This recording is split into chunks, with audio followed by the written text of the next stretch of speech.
विशेषतः इस श्रृंखला के व्याख्याकार हमारे सहयोगी और निजी मित्र, बहुत साल से जब से मैं जयपुर में काम करता था, उस समय से ऐसे ऐसे बोलना नहीं चाहिए, क्योंकि उससे पहले भी मैं उनको बहुत वर्षों से मैं जानता हूँ। ऐसे मनीषी विद्वत परवर प्रोफेसर महानंद झा जी के व्याख्यान सुनने का भी अवकाश प्राप्त हुआ है। मैं अपने आप को बहुत मैं सम्मानित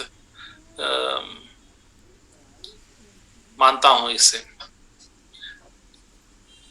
विशेषतः इसमें यह भी एक बात है कि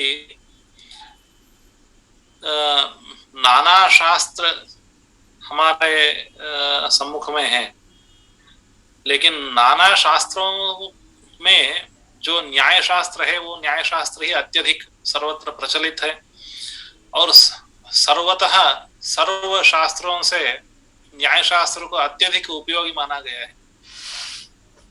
देख लीजिए, इसमें झा जी ने एक संस्कृत उक्ति का उदाहरण किया है, काणादम पाणिनीयंच सर्वशास्त्रोपकारकम। ये बात कही। इसमें दो शास्त्रों का उल्लेख किया गया है। एक तो काणाद का मतलब काणाद ऋषि से दृष्ट जो न्याय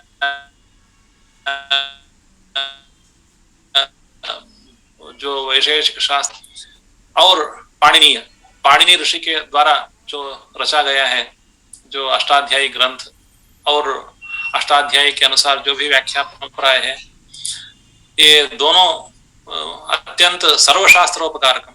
इस काणाद ग्रंथ, काणाद शास्त्र और पाणिनीय शास्त्र दोनों अत्यंत उपकारक है।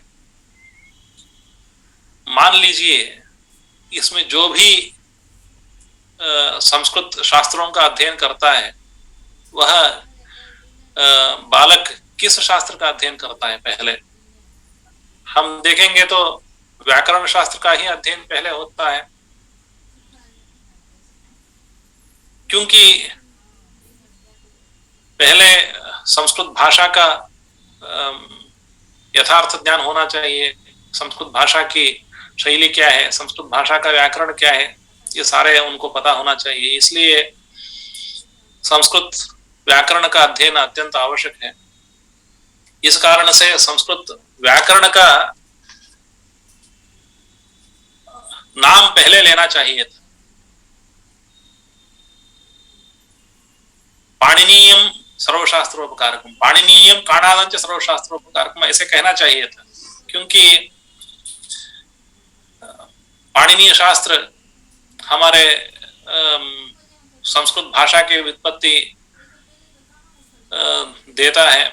उस देने के कारण ही हमें शास्त्रों की और बाकी जो भी व्यवहार हम कर सकते हैं, उसका व्यवहार, वह सब व्यवहार उससे हो सकता है। इसलिए पहले पाणिनीय बोलना चाहिए था, लेकिन जो ये सूक्ति है, इसमें पहले काणादम पाणिनीयंच ऐसे विपरीत क्रम में दर्शित किया गया है।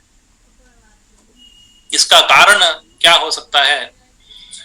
इसमें एक स्वारस्य है। अब जैसे मान लीजिए, काणाद शास्त्र तो बहुत गहन शास्त्र है। इसमें जैसे 7 पदार्थों का निरूपण किया गया है, जैसे वैशेषिक दर्शन में, और न्याय दर्शन में तो 16 पदार्थों का निरूपण किया गया है। इस तरह से काणाद में तो बहुत सारे पदार्थों का विस्तृत रूप से निरूपण किया गया है, लेकिन हम उसकी तुलना यदि व्याकरण शास्त्र से करेंगे, व्याकरण शास्त्र में भी 2 प्रकार है। जो हम संस्कृत भाषा हम बोलते हैं, संस्कृत भाषा का सामान्य परिचय होने के लिए जो पदों का ज्ञान होना चाहिए, संधियों का ज्ञान होना चाहिए, समासों का ज्ञान होना चाहिए, उस कारक का ज्ञान होना चाहिए और समासों का ज्ञान होना चाहिए। इतना ज्ञान होना चाहिए, उस ज्ञान से हम आगे हमारा काम हम चला पाएंगे। यह ज्ञान हमें पाणिनि ने अवश्य दिया है, इसका मानना ही चाहिए, क्योंकि पाणिनि ऋषि जी के द्वारा ही पूरे क्या क्या प्रत्यय है, क्या प्रकृति क्या है और सात विभक्ति कैसे हुई है, ये सारे विषय निरूपण तो पाणिनि शास्त्र के द्वारा ही, अष्टाध्यायी ग्रंथ के द्वारा ही किया गया है। इसलिए सामान्य लोगों के उपयोग जिससे होता है वह पदार्थ कुछ पाणिनि में है। उसके अलावा अब जो महाभाष्य आदि जो बहुत व्याकरण के जो बहुत बड़े बड़े ग्रंथ जो है उसमें लिखा गया अंश तो बहुत विस्तृत है और वो भी उपयोगी है, लेकिन वैसे महाभाष्य आदि ग्रंथों में जिन अंश लिखे गए हैं उन अंशों से ज्यादा उपयोगी न्यायशास्त्र के पदार्थ हैं। इसलिए न्यायशास्त्र का ही व्याकरण शास्त्र से भी प्राधान्य दिया गया है। जिन लोगों ने इस सूक्ति को रचा है उन लोगों को भी कुछ ऐसे लगा होगा कि इसमें काणाद का नाम पहले लेना चाहिए, इसलिए उन्होंने भी इसकी विशेषता को देखकर पाणिनि शास्त्र की अपेक्षा काणाद के ही नाम पहले लिया है। इसमें 3-4 बातें मैं आपके सामने रखना चाहता हूं कि बहुत ज्यादा समय नहीं लूंगा, लेकिन क्यों काणाद शास्त्र का, न्याय शास्त्र का प्राधान्य इस तरह से क्यों हुआ है, इसका कारण यह है कि जो भी न्याय शास्त्र पढ़े, न्याय शास्त्र पढ़ने से उनकी बुद्धि बहुत तेज होती है।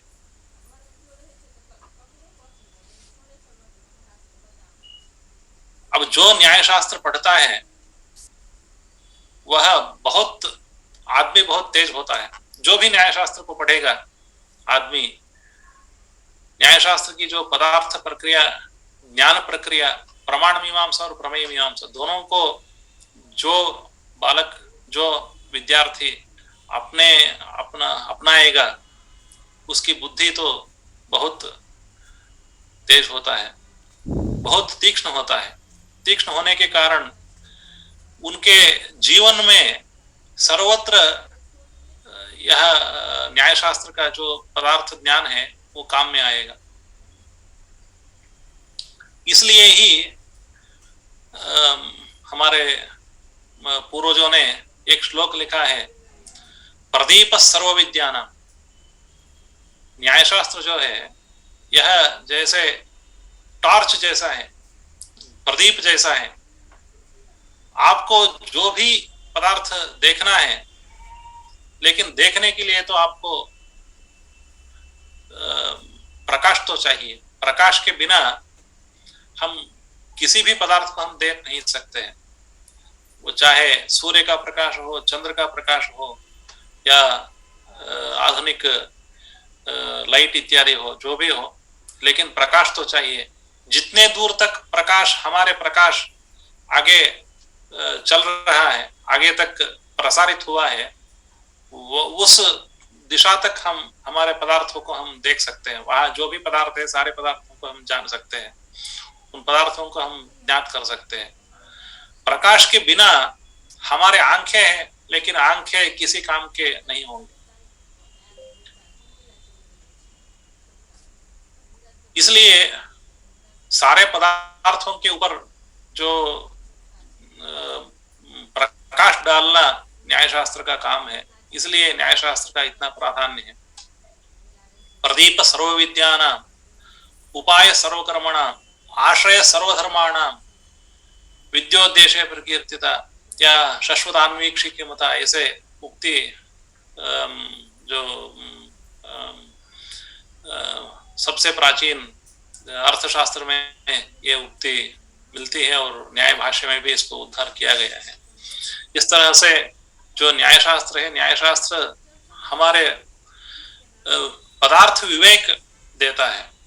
विवेक मतलब क्या है क्या नहीं है, क्या सत्य है, किस चीज सत्य है, किस चीज सत्य नहीं है, इन दोनों का सत्यानृतों का विवेचन करने का सामर्थ्य देता है वह न्यायशास्त्र। इसलिए न्यायशास्त्र को सब लोगों को पढ़ना चाहिए। जैसे अब ये न्यायशास्त्र की प्रसिद्धि तो ऐसे ही कि लंका में हनुमान, न्याय में हनुमान, न्याय में हनुमान, ऐसे हमारे सिया रामदास जी बोलते थे। काशी में प्रसिद्ध उक्ति है, लंका में जैसे हनुमान जी ने तांडव किया है, वैसे ही न्याय में अनुमान प्रक्रिया का ही तांडव सर्वत्र है। न्यायशास्त्र में तो है ही, अनुमान का प्राधान्य तो न्यायशास्त्र में बहुत ज्यादा ही है। अब न्यायशास्त्र में तो 40,000 पन्ने व्याप्ति के ऊपर लिखे गए हैं, ऐसे सब लोग बोलते हैं, और लिखा गया है, ये भी सत्य बात भी यही है।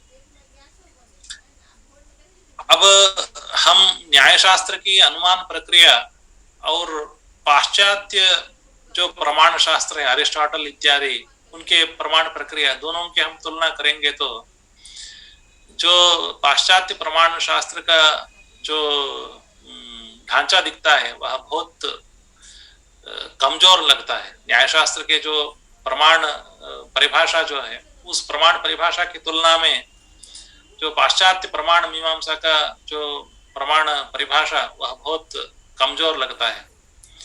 क्योंकि हमारे न्यायशास्त्र में तो 5 अवयव है, प्रतिज्ञा, हेतु, उदाहरण, उपनय, निगमन, इस तरह के 5 अवयव है, और पांचों में भी व्याप्ति और हेत्वाभासों का बहुत ज्यादा प्रभाव है। वैसे हेत्वाभासों का परिगणना किसी भी कोने में दुनिया में नहीं है, सिर्फ न्यायशास्त्र के बिना। न्यायशास्त्र में ही ये सारे 5 हेत्वाभासों की गणना पहली बार हुई है। उसी के अनुसार ही, चाहे वो मीमांसा शास्त्र में हो, चाहे व्याकरण में हो, चाहे वेदांत में हो, सारे लोगों ने इन हेत्वाभास व्यवस्था से ही अपने आप को थोड़ा थोड़ा सा लेकर अपने जो हेत्वाभास व्यवस्था बना ली है। ऐसे न्यायशास्त्र में अनुमान प्रक्रिया, अनुमान में 2 अंग अत्यंत प्रमुख रूप से है, एक व्याप्ति और दूसरा हेत्वाभास। व्याप्ति में जो भी समस्याएं आती है वह हेत्वाभासों के कारण आती है, इसलिए हेत्वाभासों का ध्यान करना भी अत्यंत प्रमुख कारण है। इसलिए हेत्वाभासों का निरूपणा की गई है न्यायशास्त्र में, ये बहुत बड़ा योगदान है। क्योंकि प्रत्यक्ष के बारे में तो हम बहुत ज्यादा बोल नहीं सकते, क्योंकि सारे लोग जानते हैं 5 इंद्रिय है, 5 इंद्रियों से जो ज्ञान होता है वह ज्ञान प्रमाणभूत होता है, ये सारे सब लोग जानते हैं। लेकिन अनुमान प्रमाण में न्यायशास्त्र में बहुत विषय निरूपित किया गया है, वह इंटरेस्टिंग होता है। उसको पढ़ने से लोग अपने आप को लाभान्वित कर सकते हैं। और दूसरी बात यह है कि न्यायशास्त्र में जो अनुमान प्रक्रिया है, अनुमान प्रक्रिया के तुलना में शब्द प्रक्रिया कुछ कम ही है, लेकिन जो शब्द प्रक्रिया है उस शब्द प्रक्रिया का योगदान संस्कृत भाषा और भारतीय वाङ्मय में कम नहीं है। क्योंकि जो भी हमारे व्यवहार होता है, व्यवहार का मतलब शब्द हम बोलते हैं, किसी चीज को हम दूसरों को कन्वे करने के लिए हम जो भी शब्द हम बोलेंगे तो सारे वह शब्द प्रमाण में ही आता है। उस शब्द प्रमाण का उपयोग कैसे करना चाहिए, उस शब्द प्रमाण में क्या क्या समस्या होती है, वह सारे समस्याओं का और दोषों का निरूपण न्यायशास्त्र में ही किया गया है। छल जाति निग्रह स्थानानां वाद जल्प वितंडा और छल जाति हेत्वाभास निग्रह स्थानानां छल जाति निग्रह स्थानानां निश्चय तत्वज्ञानां निश्चय अधिगमः, ऐसे प्रमाण पहले सूत्र में ही लिखा गया है। इसलिए छल, जाति, निग्रह स्थान इत्यादि का ज्ञान करना भी बहुत प्रमुख है।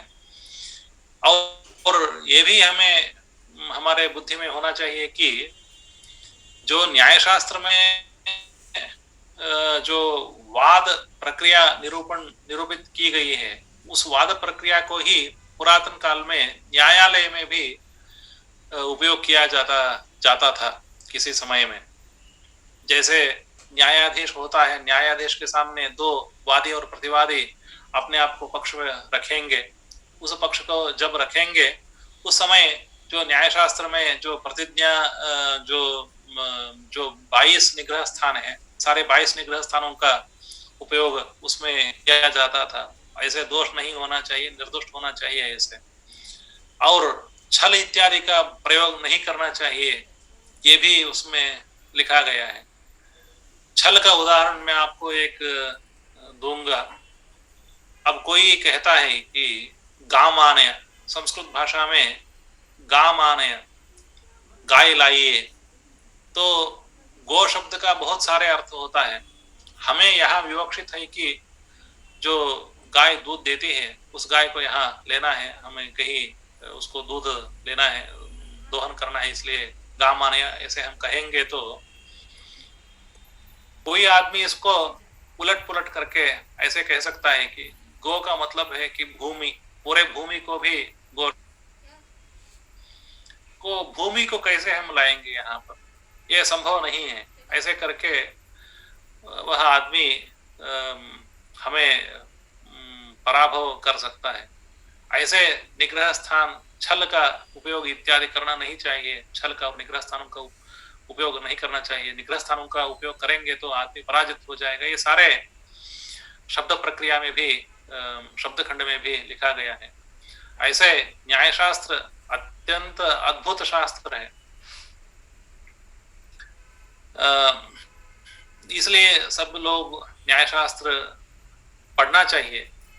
न्यायशास्त्र की प्रसिद्धि तो ऐसी है कि न्यायशास्त्र बहुत कठिन है, इसलिए पढ़ना बहुत मुश्किल है, ऐसे सर्वत्र कुप्रसिद्धि बन गई। न्यायशास्त्र का प्रसिद्धि ऐसा है कि कोई साधारण आदमी न्यायशास्त्र पढ़ नहीं सकता है, ऐसे एक प्रसिद्धि तो सर्वत्र है। ये कुछ अंश में सत्य भी है, कुछ अंश में असत्य भी है, क्योंकि न्यायशास्त्र तो ऐसा है कि एक व्याघ्रमुख गौ है, मैं ऐसा कह सकता हूँ। कोई भी आदमी पहले देखेगा तो ऐसे व्याघ्र जैसे लगता है, जो ऊपर से टाइगर से लगता है, बहुत दूर से ही हम भयभीत होकर हम चले जाएंगे, क्योंकि यहाँ व्याघ्र है। लेकिन यदि हम अंदर जाएंगे तो व्याघ्र का मुख, हम पहले व्याघ्र मुख में हम प्रवेश करेंगे तो अंदर से उसका जो असली स्वरूप है, असली स्वरूप हमको प्रतीत होता है, उसमें क्या स्वारस्य है, क्या स्वारस्य नहीं है। हम अंदर जाएंगे तो इसका असलियत हमें पता चलेगा, इसकी उपयोगिता हम प्राप्त कर सकते हैं। ऊपर ऊपर से हम देखेंगे तो बहुत कठिन लगता है, लेकिन एक बार हम अंदर प्रवेश करेंगे तो इतनी आसानी व्याकरण शास्त्र में भी नहीं है। ये सारे अनुभवी लोग ऐसे कहते हैं। इसलिए जो न्यायशास्त्र का महत्व बहुत ज्यादा है, उस न्यायशास्त्र का प्रकांड विद्वान हमारे सहयोगी प्रोफेसर महानंद झा जी ने आज सभी लोगों को विशदित की है। मैं भी उनके लिए आभार हूँ। काफी समय तक मैं भी उनका व्याख्यान सुना है। और आचार्य वशिष्ठ त्रिपाठी जो भारत देश के सुप्रसिद्ध विद्वान, वयोवृद्ध और ज्ञानवृद्ध विद्वान काशी में रहते हैं, सभी लोगों के गुरुजन गुरु वही है। आज जो भी न्यायिक है भारत देश में, सभी लोगों के लिए माननीय आचार्य वशिष्ठ जी के प्रिय शिष्य महान झा जी है। और उन्होंने आज स्वयं गुरु के महत्ता तो है ही, गुरु जी के महत्ता से अपने महत्ता तो ही इतना ही है। अब इतने सालों से न्यायशास्त्र पढ़ा रहे हैं, काफी ग्रंथ लिखे हैं, इसलिए उनका अनुभव और विद्वत्ता का प्रयोजन आज सारे लोगों ने लिया है, इसलिए सारे लोग धन्य हैं। मैं भी उनका व्याख्यान सुनकर धन्य हूँ और इस कार्यक्रम में मुझे भी बुलाया गया है। मैं सभी आयोजकों को भी मैं आभार हूँ। इसी वाणी से मैं सभी लोगों को पुनः अभिवादन करता हुआ मेरे वाणी को विराम देता हूँ। कृष्णार्पणमस्तु। सर्वेषां तत्र प्रणाम, सर्वेभ्यः प्रणाम, मदीयः प्रणाम।